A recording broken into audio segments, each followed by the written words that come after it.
Welcome to Dr. TSPR show. This is Dr. Tangella Shiva Prasad Reddy alias Dr. TSPR. Namaste, Adab, hello and a warm welcome to today's live program. And first let me introduce our honorable guest, one of the distinguished in environmental programs, environmental activist, is a risk analyst and ex-consultant, United Nations Environment Program. In the flyer it came as a committee, but it has to be corrected. We will correct it. So welcome to the special show, sir. This show, the COP26, is a victory for those all aspiring for clean air, clean water, pure water, and nature friendly environment for an enviable living. So that is the reason why COP26, is it a failure, or we say is it a hero or a criminal?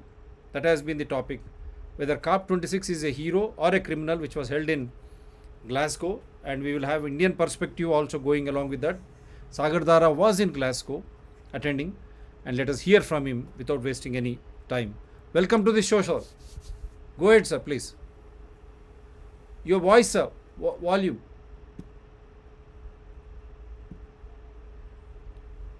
No, sir, you unmute yourself, sir.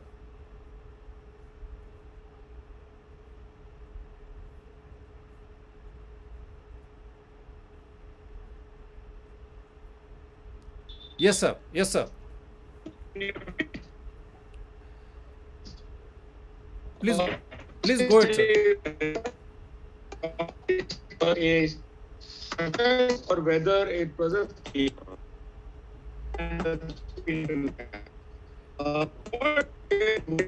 Sir, your voice, your audio is not clear, sir. Your audio. You have to check your audio, please. Like the inclement weather which is prevailing in India, in Hyderabad and in Kerala, in Andhra Pradesh, we have seen devastation.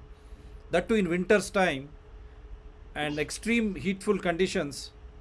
On the other side, a heavy downpour. This is what is happening. That is why we said whether Glasgow Conference of Parties was a hero or a villain. Why we say villain is everyone try to understand. This is we are in the midst of November, winter. Are you feeling any cold or heat wave persisting or it is raining? Yes, sir. Please go ahead. Your audio is a problem, sir. That voice is not at all clear, sir. Let me get a pair. Voice somehow voice is not able to. Keep speaking. I get. No, the voice. You try to speak in a different angle, sir. Let me see. So there is some audio problem, but he'll come back to us. What happened to the Glasgow summit? In the perspective of, now I'm talking to you about Indian perspective, the same thing prevails in the world over. How the changes in the climate have been creating a havoc with the day-to-day life. That is the reason why we said whether COP26 has really led us to become a hero, wherein all these climatic changes which are happening, unpredictable changes, not an established way of weather during this part of the season, these months, this is totally different. Why? That was the reason why this COP26 at Glasgow became more and more important. Otherwise, it is nothing but digging our own grave. Not only ourselves, this present, but inevitably we are trying to destroy the wonderful future of our own offspring, kith and kin, because we are here to carry the mantle of providing or carrying this so that our future generations can also enjoy. Otherwise, we will become extinct. We will become extinct. These weather patterns in different parts of the world during this time is the most talked about aspect when you relate it to Glasgow COP26, the climate summit. Whether the countries have agreed to come together and reduce this global warmth happenings because of carbon emissions or whatever it is, methane or whatever it is so called, could they come to an understanding? Did it become a hero or a criminal? As all those with those intentions, did they go and took it over, and did they impose again the same as was done in Paris? There was a lot of hope. Sagar Dhara garu. Yes. Yeah, Can you see me or can you not see me? I don't see you, but I can hear you properly.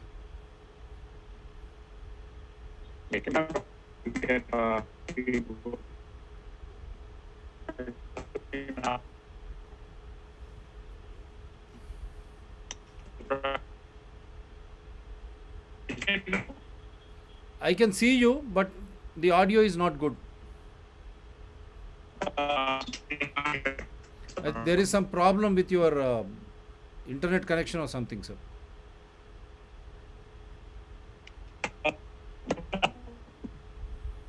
When you spoke without the video, I think it was very clear. Let us stick to that at least. In the course of time, you can open up the video.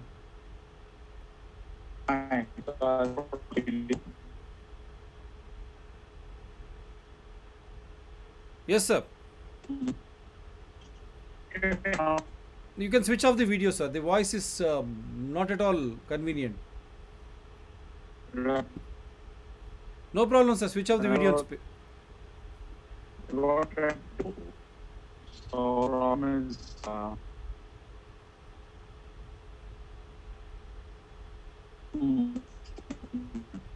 So even Zoom is not helping your cause, sir. No, the problem is probably I just have to.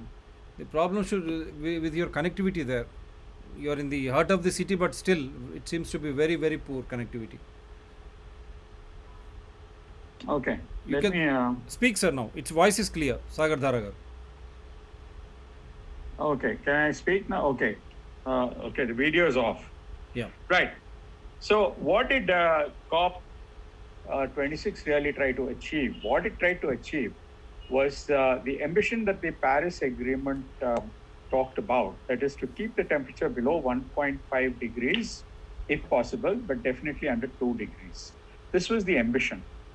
Now, to do this, basically, the device that they used was to basically try to get as many countries to get off fossil fuels as quickly as possible, so that we are able to reduce our emissions by 45% within the next 10 years. And we are able to reduce our emissions to what is called net zero by about 2050. Now, by the time the COP26 happened in Glasgow, except India and Russia, the other countries had already, other major countries had already committed. Now, there are 6 countries which basically contribute 70% of the emissions, and it is these 6 countries which really matter the most. They are basically China, US, European Union, if I were to consider that as one country, then India, Russia, and Japan. These 6 entities or countries together contribute 70% of all global carbon emissions. Now, of these, except India and Russia, had committed to reducing their emissions to net zero by 2050. China being the only exception. China said that it will reduce its emissions to net zero by 2060. The meaning of net zero is that the amount of emission that is put out by a country is also removed by that country. That's what it means. Okay. Now, when COP26 began, Russia and India also committed to a net zero date. India committed to 2070 and Russia committed to 2060.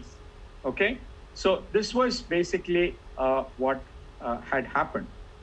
Now, the other discussion that happened was the ending of coal use as quickly as possible, and United States and Canada and 18 other countries committed to COP26 to stop public financing of fossil fuel projects by the end of 2022. This is what they committed to. Another 130 countries, which did not include India, committed to stopping deforestation and even trying to reverse it by 2030. India was not part of this coalition. India was part of the coalition on solar energy, which it steered along with UK, and basically another 80 countries backed this thing. Now, as far as climate financing goes, that unfortunately, did not hit the kind of targets that people were expecting that it would hit, and that was a bit of a disappointment for a lot of people. And finally, 48 countries got together under the leadership of Bangladesh and said that, basically that these countries are highly vulnerable, and therefore they demanded that a climate emergency be announced. Now, this is what happened. Is this going to stop global warming and allow the temperature not to exceed 2 degrees? Certainly not, because these ambitions and goals are inadequate. And even right now, the current thinking is that the temperature will definitely rise about 2.5 degrees and probably will be closer to about 3 degrees by about 2100. Now, what specifically did India commit? When Prime Minister Narendra Modi got to COP26, the first announcement that he made was basically that India would commits to a net zero emission by 2070. And then he said that 50% of all energy requirements will, by 2030, will be met by renewable energy. The third thing he said is that India will reduce its projected carbon emissions by 1 billion tons by 2030. And India will reduce its carbon intensity of its economy to less than 45%. Now, this is what Modi committed. He also committed saying that India's non-fossil fuel capacity will reach 500 gigawatts by 2030. Now, is this adequate? Is the question. Like I said about the global, goals that were set in Glasgow, they're completely inadequate. And the current thinking is that this is completely insufficient to meet the Paris Agreement goal that we remain under 2 degrees, preferably under 1.5 degrees warming by 2100. Now, there are three questions that really come into play in this whole thing, which we need to address. The first question is 1.5 a realistic target at all? And the answer is no, it is not. Simply because the IPCC report that was released in August of 2021 tells us quite clearly that we are already 1.1 degree Celsius above pre-industrial temperatures, and that if we scrub out the aerosols from the atmosphere, that is, we scrub out the pollutants, we will actually be at 1.5 degrees Celsius today. So we are already at 1.5 degrees Celsius. So 1.5, the hope that COP26 kept on repeating as a mantra out there, everybody kept repeating this as a mantra, that we must keep 1.5 degrees alive, that is a lie. We are already at 1.5, and therefore we must ask our governments to tell the truth, that we are already at 1.5 if we scrub out the aerosols, and that now we must set a realistic target. Okay, so this is point number one. Point number two is what we are asking for in controlling the climate crisis that we are faced with is the biggest epochal change that the world and human society has ever seen. Now, there have been epochal changes in the past, like the entire shift from agriculture to industrialism, from pre-agriculture to agriculture. These are epochal changes. And epochal changes of a smaller order, like, for example, the end of colonialism, and things like, the move from feudalism to capitalism, which was spearheaded by France in the French Revolution, or the end of colonialism, which was spearheaded initially by America and subsequently by a lot of colonies like India and so on. These epochal changes have never been made by governments. these epochal changes have always been made by people. So the point is that governments definitely can make incremental changes, but they do not make epochal changes. That is what history tells us. And COP26 has failed to address this issue by giving governments of the world a very important position, but not giving the people of the world a very great importance. Now, they did give some opportunity to what they call observers, but they heard some of the observers, but did they really listen to what the observers were saying? Did they listen to what really was being said on the streets on that particular Saturday in Glasgow, when about 1 lakh people took to the streets and said, we will take in refugees into Scotland, that we want a system change, we want to keep the climate. Did COP26 listen to these 1 lakh people on a cold day when it was raining? You had 1 lakh people on the streets saying that what COP26 is doing is completely inadequate. Did they really listen to these people? No, they didn't. Now, this is what happened. This is what the governments did. They just did not listen to the people. So what people have to do now is to put even greater pressure on their governments, that please listen to what we are saying. We want to live.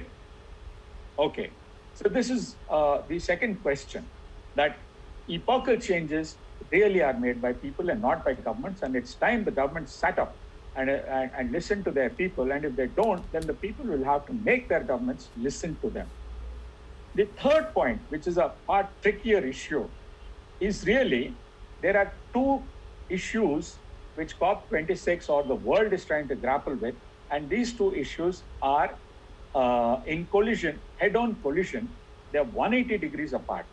The first issue is what is called getting the world to become net zero. That is, getting the greenhouse gas emissions to become zero by about 2050.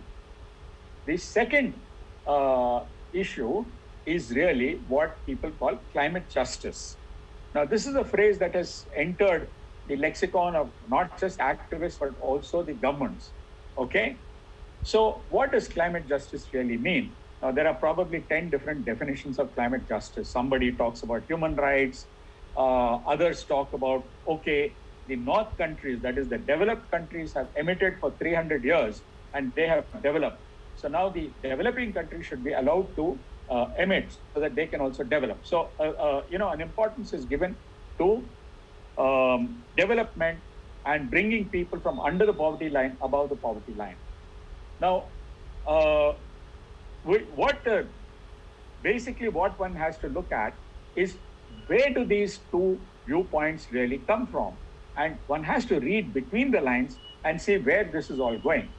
What really the developed countries are saying is, listen, okay, we have developed and now we want to, and we've attained a certain standard of living, and we want to retain the standard of living, for which we need to control temperature rise. That is what they're saying. And that is why they're putting a great emphasis on reducing emissions. And in particular, they're putting a lot of pressure on India and China to reduce their emissions, because both these countries are highly dependent for their energy on coal.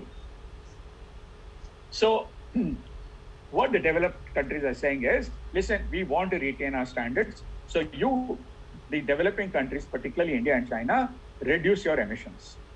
Okay. Now, what are the developing countries basically saying? There are two parties in the developing countries.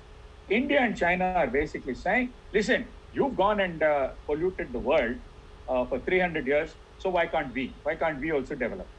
Okay? So we don't want to necessarily, control our emissions until we also reach a certain standard of living. Now, even if you give them what is called the entire carbon space that is left today, India, China, and all the other developing countries cannot even become a quarter as developed as the developed world. It's not possible. We have done these computations, and these computations clearly show that it is not possible, because the cumulative emissions, per capita cumulative emissions of people in the developed world is 1,200 tons per person, whereas in the developing world, it is only a little under 100, that is 85 tons per person. Now, there isn't enough fossil fuel left, in fact, to get to 1,200 tons per person. And secondly, if you did that, it is the developing countries that are going to actually get hit the most. So there are two diametrically opposite viewpoints. The developed countries saying, listen, we want to retain our standard of living, and the developing countries saying that we want to improve our standard of living.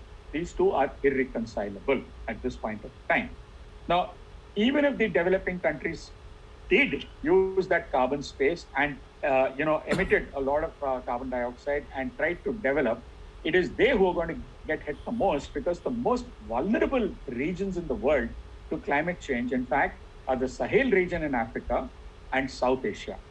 And in South Asia, approximately 20 to 25% of Bangladesh will go under the sea by 2100. Pakistan will probably break up because they have just one river, and that one river, the Indus River, is dependent to the extent of 60% on glacial melt, whereas the other two major rivers in South Asia, which is the Ganga and the Brahmaputra, are dependent only to the extent of 10 to 20% on glacial melt. So what happens when the glaciers melt?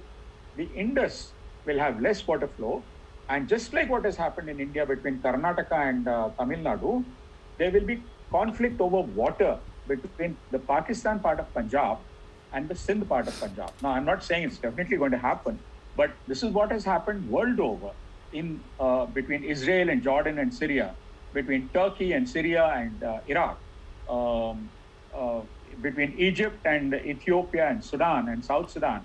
So water wars is something that is on the cards within the next decade or two. And Pakistan is no angel, no exception to what has been happening in other parts of the world.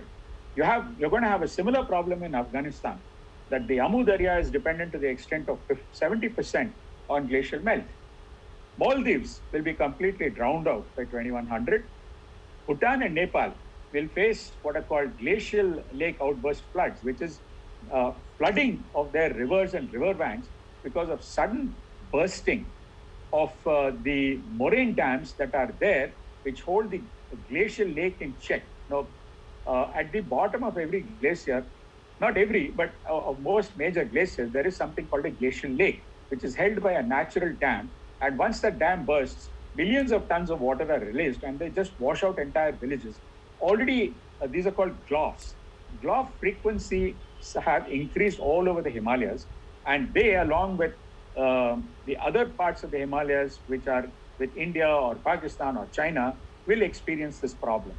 India will face a multiple set of problems. It will face heat stress, it will face floods. It already is saying extreme weather events in many places, including in this year. And so India will face a multiple set of problems and will be beset by all these issues. So we are in a lose-lose situation, not in a win-win situation. And the only way that we can sort this problem out is basically if all of us hold two passports. One is a regional national passport where I am say Telangana, I am an Indian, but I also now have to have an international passport and think like other people all over the world and understand their problems.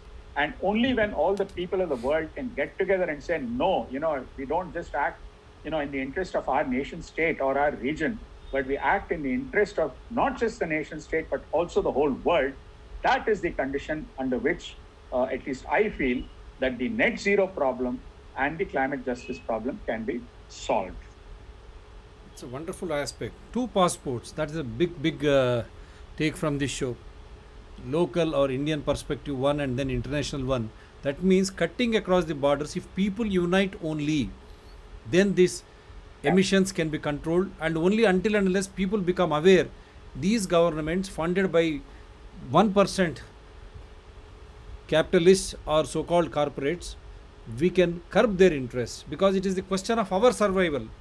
The world over, all the citizens, you have to unite, cutting across borders. He has very clearly put it to us, South Asia and the world, what is going to happen, and the Indian perspective also. Now you tell me, Sagar Dhara Garu, very clearly, was COP26 not cognizant of all these issues? Is it a hero or a criminal? Now, when you compare it to this aspect, how is that when the situation is so alarming? How is that COP26 was so blind? And even your Honorable Prime Minister, before leaving to Glasgow, we have seen a set of policy decisions regarding to fossil fuel, coal. They have immediately allotted, citing the shortage. Till this day, they have not come out clean in public domain as to why that shortage. Already en bloc, those coal blocks were auctioned. Then, before leaving to Glasgow, he had another major this thing. He was inviting the world to explore oil and natural gas in India. And from Glasgow, you have seen the British Prime Minister, Boris Johnson, he flies in a capitalist this thing, and then again he went to UK, London, and there they were trying to get into an agreement based on coal energy. How do you look at this scenario? Well, governments do what they do. They act in the interest of, the major power. And the major power, both in UK and in India, are basically the corporations.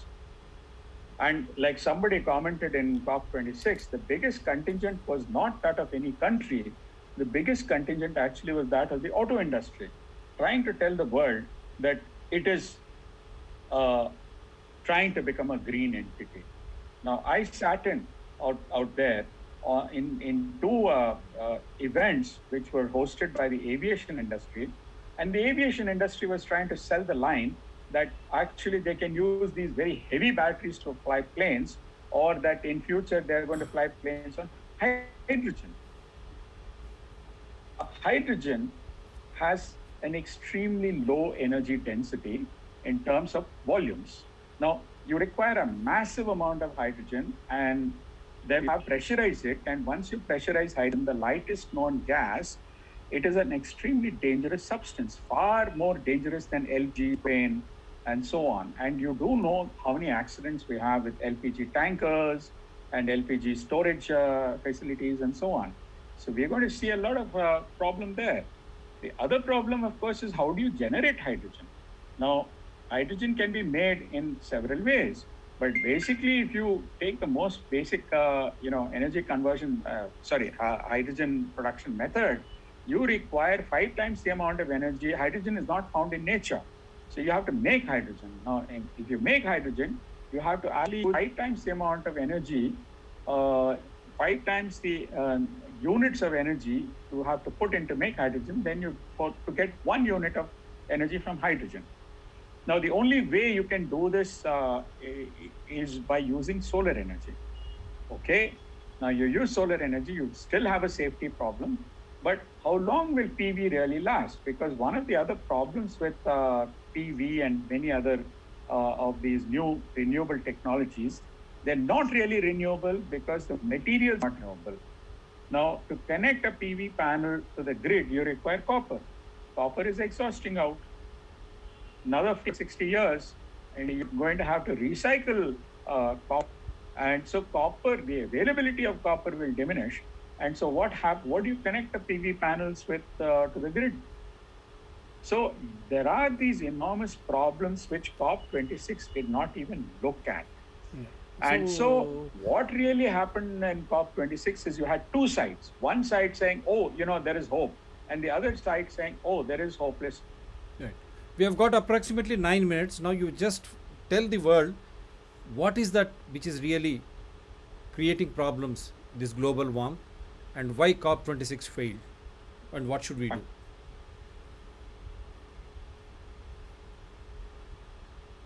It is for these two sides to.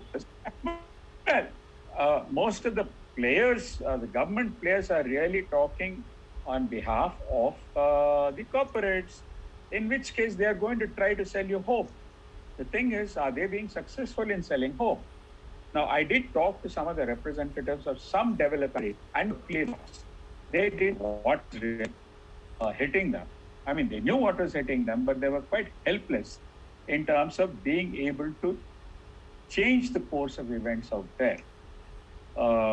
So basically, the of is China, US, European Union, and to a smaller extent, India.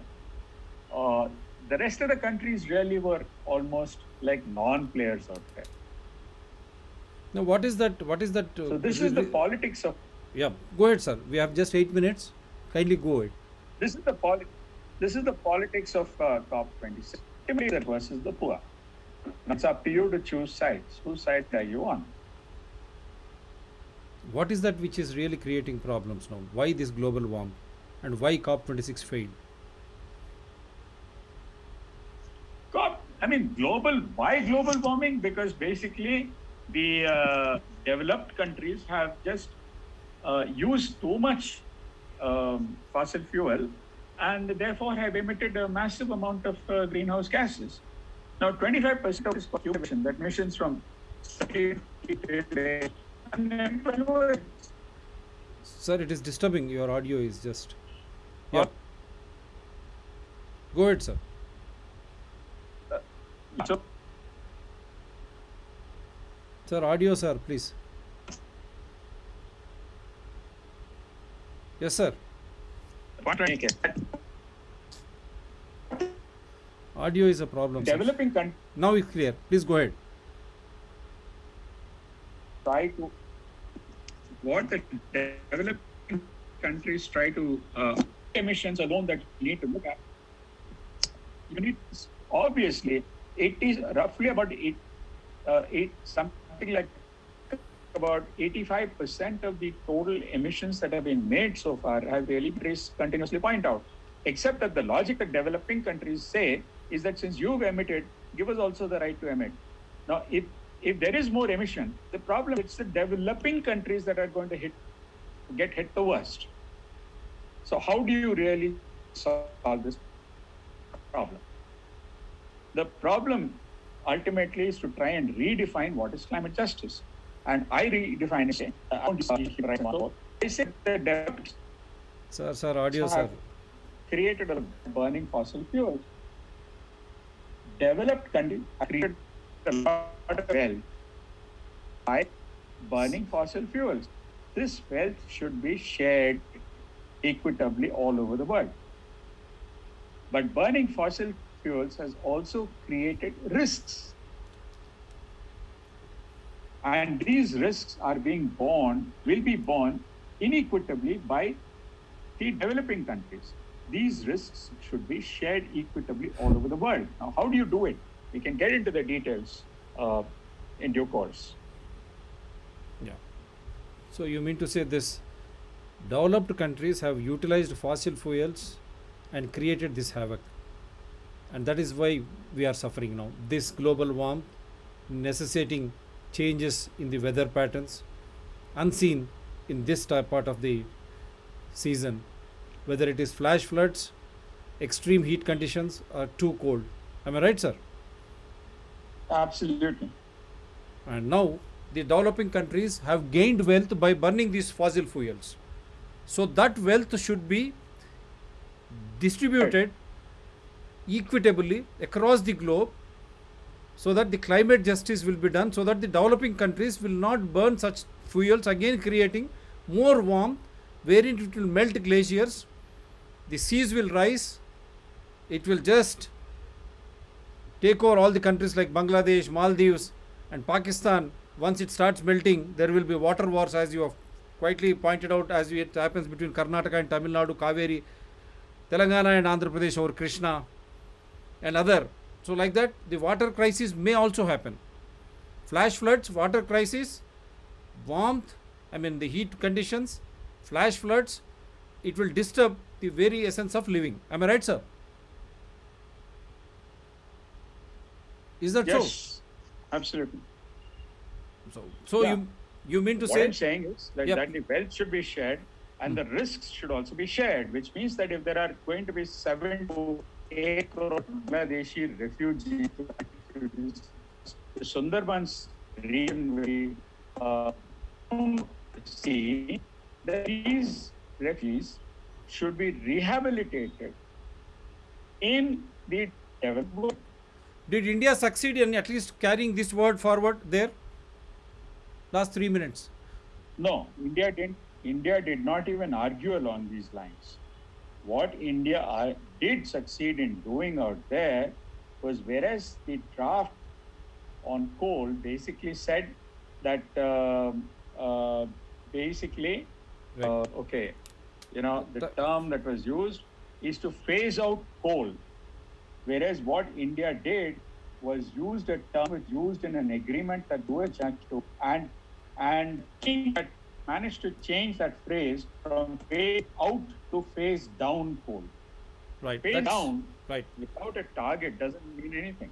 Phase down without a target. India missed a chance now. As a people, we should come together to force the world, citizens across the globe, unite to force the developing countries who have burnt fossil fuels and created this warmth, and now they are responsible for risks as well as whatever is being told now. They have to share the wealth, the development, whatever they have done, achieved this wealth should be equitably distributed across the developing countries, across the world, and also the risks.